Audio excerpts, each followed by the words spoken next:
आज हम contemporary India and education में वैदिक कालीन शिक्षा की मुख्य विशेषताओं के विषय में अध्ययन करेंगे।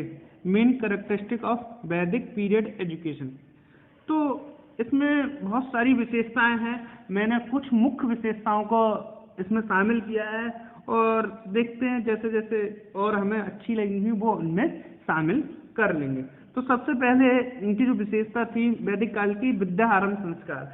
जैसे जैसे कही जाए कोई भी विद्यार्थी जब विद्या ग्रहण करने के लिए घर छोड़ता था तो एक संस्कार होता था, उसे विद्या आरंभ संस्कार कहते थे।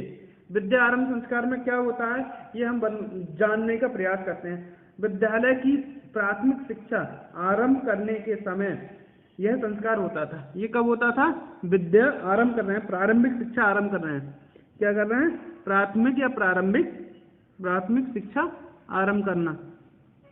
इसमें हम प्राथमिक शिक्षा शुरू करते थे और इसमें हम क्या करते थे, कुछ विद्वान इसे अक्षर स्वीकरण, अक्षर को ज्ञान के माध्यम से बताते थे। इसमें हम अक्षर को ज्ञान कराते थे और ये आरंभ हुआ करता था। ये साधारणतः 5 वर्ष की उम्र में शुरू होती थी। याद रखना, 5 वर्ष की उम्र में शुरू होना।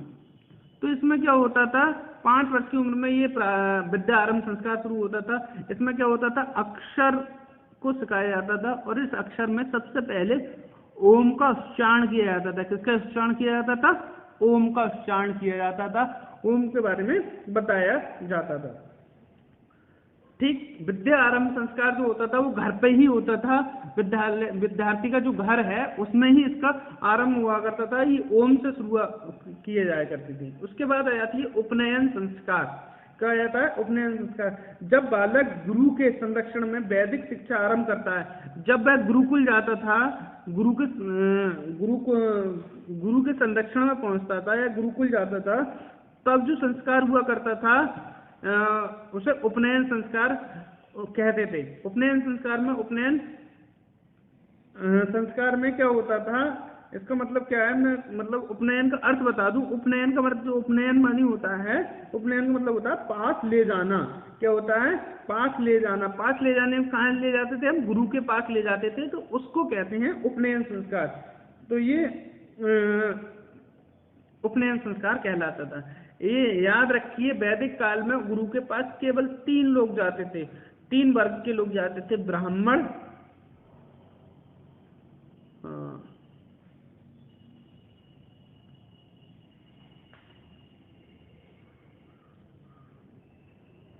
ब्राह्मण, क्षत्रिय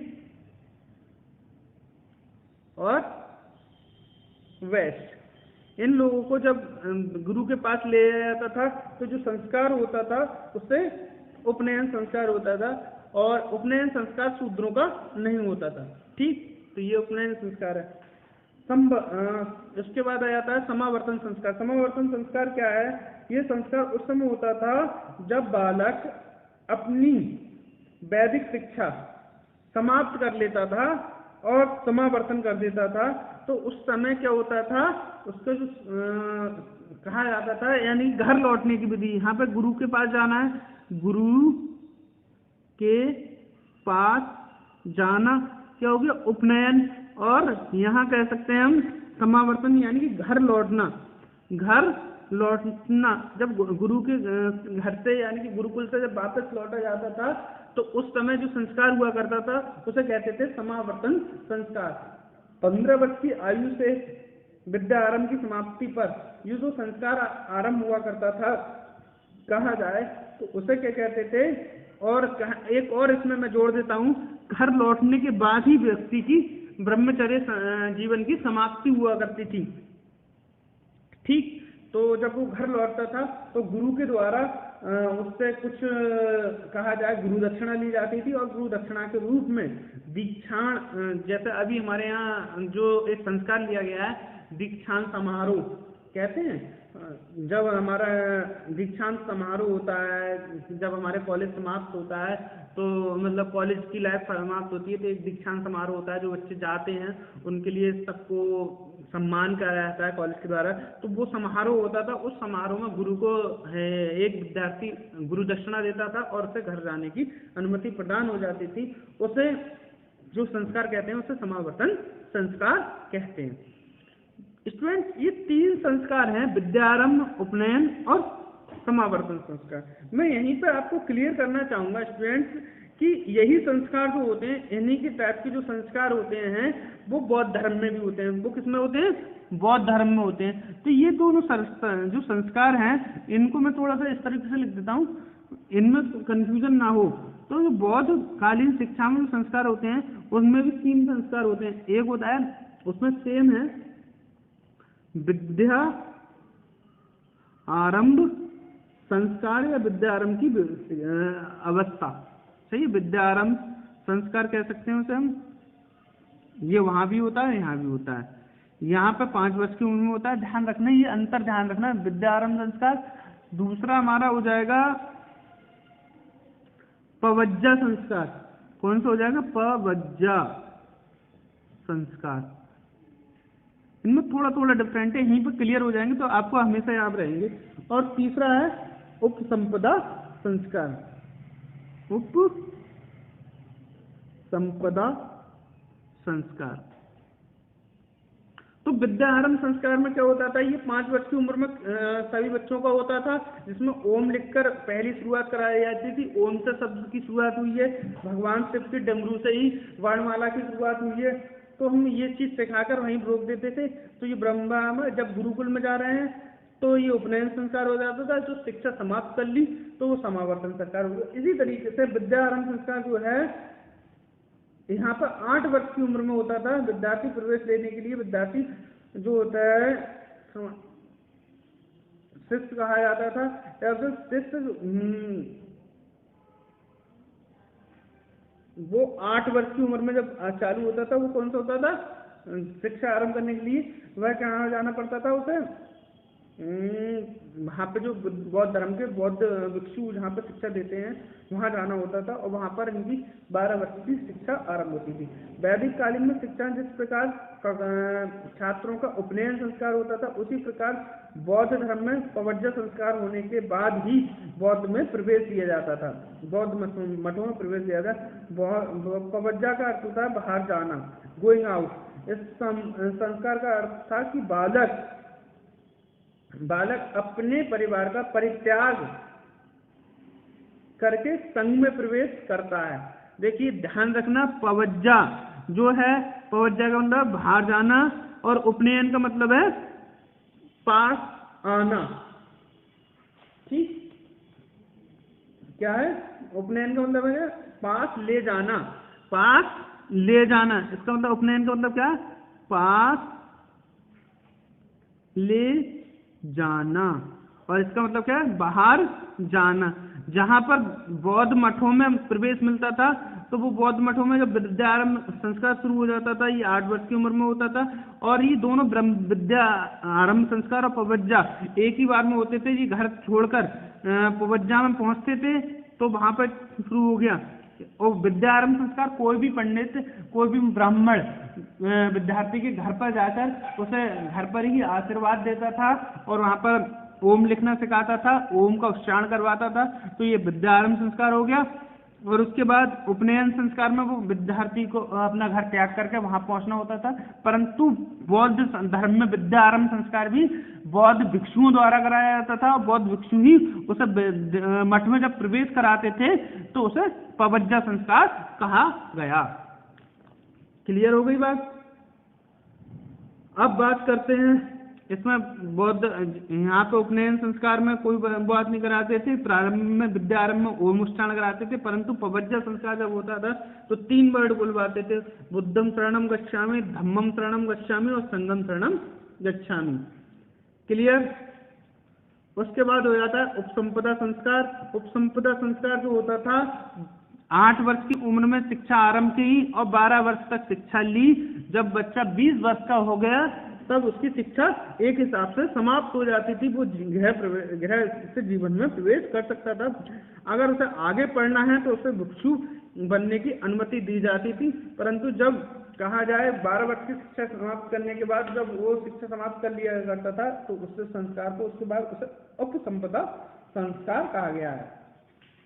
बालक जब नव शिक्षक के रूप में 12 वर्ष की शिक्षा प्राप्त कर लेता था तो छात्र को मठ छोड़ना अनिवार्य था। भाई अब जो मठ होते थे, जैसे हमारे यहाँ जो सनातन धर्म था गुरुकुल हो गए और बौद्ध धर्म में मठ हो गए, उन्हें मठ छोड़ना अनिवार्य था। पर वह उपसंपदा